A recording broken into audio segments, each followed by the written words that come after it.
big news that we're tracking as far as the Hamas chief was killed in Iran. In fact, Iranian media have stated that Ismail Haniyeh has been assassinated and Haniyeh shot dead in Tehran. Let me take that point across to my colleague Rishabh, joining me this morning for more. Rishabh, this is absolutely big news that is coming in, but what have we been able to understand so far? So what we know so far that Ismail Haniyeh, who is the political bureau chief of Hamas, was in Tehran to attend the swearing-in ceremony of the new Iranian president. And in the evening at his residence, he also has a residence in Tehran. His residence was attacked, and he, along with one of his bodyguard, have been reported dead. The IRGC statement that has now been accessed by Times Network confirms that the death of the political bureau chief of Hamas that has been killed. Further details are still awaited. As of now, no one has taken the responsibility of the attack. We'll have to wait on that front. But given the situation in West Asia, it won't be surprising that Israel comes up with a detailed version of this attack later in the day. Right, Rishabh. In fact, as you pointed out and about the initial details that we're picking up, just, for better understanding, how do we look at this impact on the ongoing war as well? Do you think there would be a bigger implication? Well, definitely. If you see, Hamas chief being killed, it can, swing both ways. Right now, either this will end between Israel, further escalate the situation, depending on how Hamas now retaliates to this. Right. Given the way Israel. Right, Rishabh. I'd have to interject you there, but for the moment, thank you very much for not only getting us the latest, but essentially more details as to how one can look at this given situation. Having said that, let me cut across to Achal Kumar Malhotra, who is a former IFS officer. Mr. Malhotra, thank you very much for taking the time out and speaking to us here on Mirror Now this morning. Let me first begin by asking you this. With what we're looking at in the given situation, what is your first takeaway from the same? Good morning. I think this is an ongoing conflict. And in the process, sometimes Hamas gets an upper hand. At other times, Israel gets an upper hand. So the moot question is, where is it going to stop? But if this kind of killings go on, I'm sure Hamas is an organization which is not going to, take it easy, and in all probability likely to retaliate. So, and their allies also, Hezbollah and Houthi may also accelerate their anti-Israel and anti-West activities. So the fear is very genuine that this may expand and this may, flare up and go beyond a certain point. But at the same time, because you see, nobody seems to be interested at this point of time in genuinely brokering a peace. I don't know what is happening. Either USA appears to have even lost grip over Israel. They are not listening to, either they are not listening to USA, or it is a tacit understanding that USA will just do a lip service and they can go ahead and do whatever they want to do. So, very complex scenario, and this killing has been inside Iran, isn't it? I couldn't follow it. Right, those are initial details that are emerging at this point of time, Mr. Malhotra. Having said that, how do you look at this having a larger implication on the ongoing war? So that's exactly is my fear, that this may flare up further. Hamas is not likely to, take it easy, and Hamas and allies may accelerate the conflict. And considering that the rest of the Arab world doesn't seem to be affected, the point is, at this point of time, the forces which are in conflict with Israel are more or less non-state. I mean, particularly the Hezbollah and the Houthis, and even Hamas to a certain extent. So they don't have there is a sympathy for Palestine cause, But apparently no endorsement of Hamas and the allies.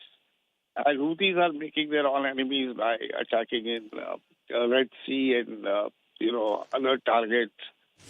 So I don't see anything. The whole thing coming to an end or any positive movement in near foreseeable future.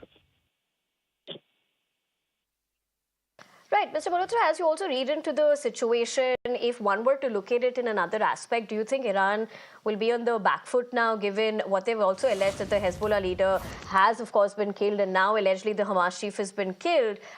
Do you think Iran will be seeking revenge?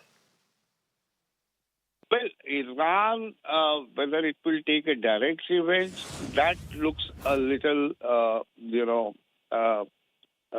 don't think Iran will get directly involved into the conflict, but Iran will use its proxies as it has been doing, Hezbollah, Hamas, Houthis, and other small little organizations.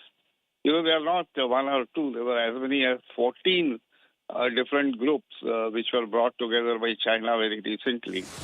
So Iran may not directly attack Israel, because that will have very serious consequences. The only time there seemed to be a direct attack, it was after the Israel and Iran had only once for a very brief period of time had come to on the verge of getting into a direct conflict about 2 months ago, something like that. But it was there was nothing beyond that. Israeli did something, Iranians did something, and then probably there was also an understanding that an end will be put to that. So I don't think Iran will get directly involved, but if Iran decides to get directly involved, Right. particularly the new leadership and all that kind of, so then it will have more serious consequences. Otherwise, this will continue to be a localized conflict. Right, Mr. Malhotra, and as you point that out, and of course how you're reading into the given situation, what is your take on the implications, geopolitically speaking, if one were to read into that? This killing of one Hamas or Hezbollah chief doesn't change the geopolitical scenario. As I said, so long as the conflict remains between Israel on the one hand, Hamas, Hezbollah, and Houthis on the other hand as proxies of Iran, this is going to go on because both sides have drawn difficult bottom lines and the red lines. And therefore, a peace accord is nowhere in the sight. So this conflict will go on. The moment Iran gets somebody else, a state, they are non-state. At this point Right. of time, the anti-Israel forces are, by and large, non-state forces. Once a regular state gets into this conflict, and there is no chance at this point of time that any other Arab country, considering that many of them have already normalized relations with Israel since 1967 war, and so much so even Israel, Saudi Arabia would have, but for the Hamas attack, even Israel, Saudi Arabia were on the verge of coming to some understanding. So I don't think they will get directly involved into this conflict. So this is likely to continue, and it serves the interests of the arms lobbies. They want at any point of time, at all points of time, there should be war zones, there should be conflicts. And in fact, this is an extension of World War II, which many think has already come to an end, but I think it has never ended. It's emerging in different forms and different shapes. And it's the arms lobby which is really playing an important role in that. Right, Mr. Malhotra, I appreciate you taking the time out and joining us here this morning and also sharing with us your perspective as to how you're reading into the situation. Having said that, we're going to leave the conversation at that, but I do understand my colleague Srinjoy is joining me this morning as well. Srinjoy, good morning. Given what we're looking at, of course, and of course the overall situation as well, like how Mr. Malhotra was pointing out the implications of this geopolitically speaking, and of course the impact on the ongoing war as well. Shanjoy, first comment from you in terms of with what we're picking up and of course how you're reading into this. Well, first of all, the killing happened in Iran. Now, the Islamic Revolutionary Guard of Iran has Zionist forces, which is a way of saying Israel. Now, how Israel got as far as Iran is something that we'll have to find out. But the most important things have not really been spoken about. Yes, Ismail Haniyeh has been killed. Yes, the Israelis have been blamed for it. But how did this happen? So these are things that we will need to find out. But yes, there is an official announcement by the Islamic Revolutionary Guard of Iran saying that he has been killed.